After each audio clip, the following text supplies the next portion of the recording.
കുട്ടികളെ നമസ്കാരം. സൗഖ്യം പങ്കുവച്ചാൽ ഇരട്ടിയാവും, ദുഃഖം പങ്കുവച്ചാൽ പകുതിയാവും എന്നൊരു പഴമൊഴിയുണ്ട്. അതുപോലെ ചത്തു കിടന്നാലും ചമഞ്ഞു കിടക്കണം എന്നൊരു ചൊല്ലുമുണ്ട്. അതിനു പുറമെ അദ്വൈത സിദ്ധാന്തം, അതായത് ഞാൻ എന്നീ ഇങ്ങനെയുള്ള ദ്വന്ദ്വഭാവം ഇല്ല, എല്ലാം ഒരേ ചൈതന്യമാണ് എന്നുള്ള തിരിച്ചറിവാണല്ലോ അത്.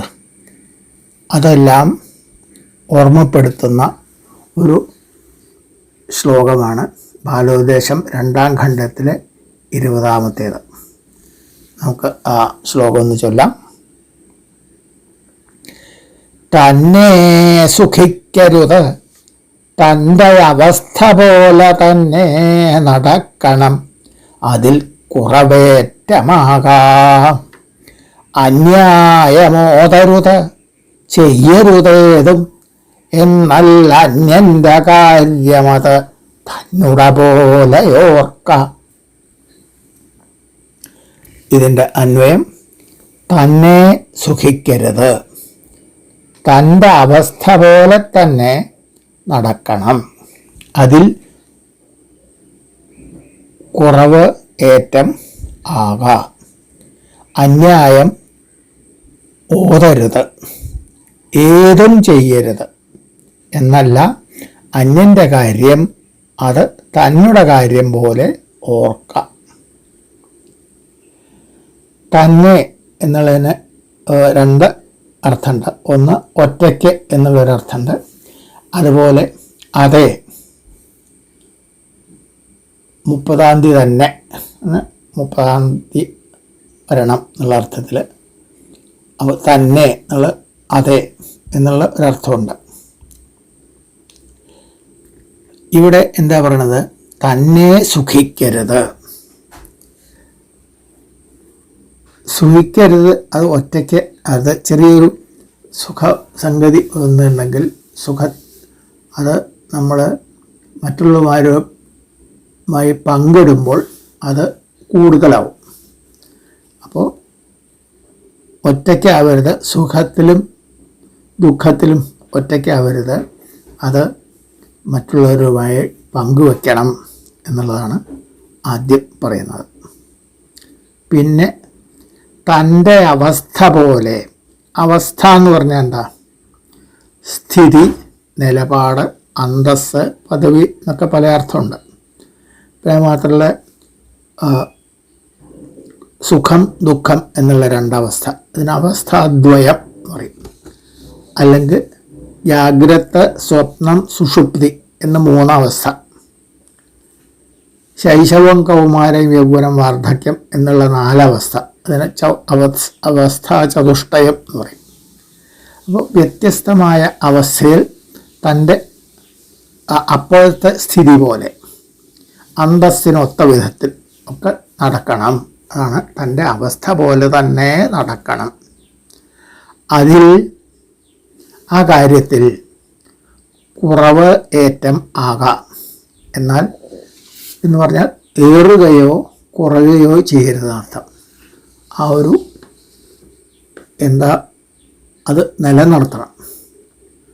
അതിൻ്റെ അവസ്ഥയ്ക്കനുസരിച്ചിട്ട് തന്നെ വേണം. ഉചിതമായ വേഷഭൂഷാദികൾ, വർത്തമാനം, പ്രവൃത്തി എന്നൊക്കെ അതിൽപ്പെടും. അങ്ങനെ വേണം നടക്കാൻ, പെരുമാറാൻ എന്നാണ് ചുരുക്കത്തിൽ ഇതിൻ്റെ അർത്ഥം. പിന്നെ കവി പറയുകയാണ്, അന്യായം, ന്യായമല്ലാത്തത്, മര്യാദ വിട്ടത്, ശാസ്ത്രമുറ വിട്ടുള്ള സംഗതികൾ ഓതരുത്. അതായത് മര്യാദകേട് പറയാൻ പാടില്ല, അസഭ്യമായ വാക്കുകൾ പറയരുത് അല്ലേ. അതുമാത്രമല്ല ഏതും ചെയ്യരുത്, ഒട്ടും തന്നെ ചെയ്യരുത്, അല്പസ്വല്പം പോലും പാടില്ല എന്നർത്ഥം. ശാസ്ത്രമുറ വിട്ടുള്ള സംഗതികൾ അശേഷം ചെയ്യരുത് എന്നർത്ഥം. എന്നല്ല, എന്ന് മാത്രമല്ല, ഇത് മാത്രമല്ല ഉള്ളൂ, അന്യൻ്റെ കാര്യം, അതായത് മറ്റുള്ളവരുടെ കാര്യങ്ങൾ, അവരുടെ വിഷയങ്ങൾ, അവരുടെ സംഗതികൾ അത് തൻ്റേതാണ് എന്ന് ഓർക്കുക. തന്നുടെ പോലെ ഓർക്കുക. തൻ്റെ പോലെയാണ്, അത് എൻ്റെ തന്നെ പണിയാണ്, എൻ്റെ സ്വന്തം പണിയാണ് എന്ന് വിചാരിക്കുക. അപ്പോഴാണ് അതിലൊരു മമത വരുള്ളൂ. അങ്ങനെ വരുമ്പോൾ അവനവൻ്റെ കാര്യം ചെയ്യാനുള്ള ശുഷ്കാന്തി, ത്വര, അത് ചെയ്യുന്ന അതേ മാതിരി തന്നെ അന്യരുടെ കാര്യത്തിലും നമ്മൾ കാണിക്കുന്നർത്ഥം ആ ശുഷ്കാന്തി. ആരാൻ്റെ അമ്മയ്ക്ക് ഭ്രാന്ത് പിടിച്ചാൽ കാണാൻ നല്ല ചേല് എന്ന മട്ട് അപ്പോൾ തോന്നില്ല എന്നർത്ഥം. മറ്റുള്ളവർക്ക് തന്നാൽ കഴിയുന്നത്ര ഉപകാരം ചെയ്തു കൊടുക്കാൻ തോന്നുന്നത് തന്നെ ഈ ഒരു മമത തോന്നുന്നത് കൊണ്ടാണ്. അപ്പോൾ കവി ഈ ശ്ലോകം വഴി നമുക്ക് എന്തൊക്കെയാണ് പറഞ്ഞു തരുന്നത്? സുഖത്തിലായാലും ദുഃഖത്തിലായാലും, സുഖത്തിൻ്റെ കാര്യമാണ് അവിടെ പറഞ്ഞത്, ഒറ്റയ്ക്കാവരുത്, കൂട്ടുകാർ ബന്ധുമിത്രങ്ങളെ വിളിച്ച് അത് ആഘോഷിക്കുക. എന്തായാലും അത് ഒറ്റയ്ക്കാവരുത്, മറ്റുള്ളവരെ കൂടി കൂട്ടണം. പിന്നെ തൻ്റെ അവസ്ഥയ്ക്കനുസരിച്ച് യഥായോഗ്യം ഏറ്റക്കുറച്ചില്ലാതെ നടക്കണം. അന്യായം പറയുകയോ പ്രവർത്തിക്കുകയോ ചെയ്യരുത്. അന്യൻ്റെ കാര്യം അവനവൻ്റെ ആണെന്ന് ഓർത്ത് ചെയ്യുക. ഇത്രയും കാര്യമാണ് ഈ ശ്ലോകം വഴി നമുക്ക് പറഞ്ഞു തന്നിട്ടുള്ളത്. നമുക്ക് ആ ശ്ലോകം ഒന്നുകൂടി ചൊല്ലാം. തന്നെ സുഖിക്കരുത്, തൻ്റെ അവസ്ഥ പോലെ തന്നെ നടക്കണം, അതിൽ കുറവേറ്റമാകാം.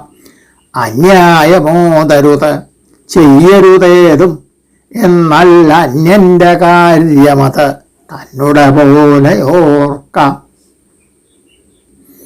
ഈ ഉപദേശമുണ്ടല്ലോ, അവനവൻ്റെ അവസ്ഥയ്ക്കനുസരിച്ച് മര്യാദയുടെ ഉള്ളിൽ നിന്നുകൊണ്ട് വേണം ചെയ്യാൻ.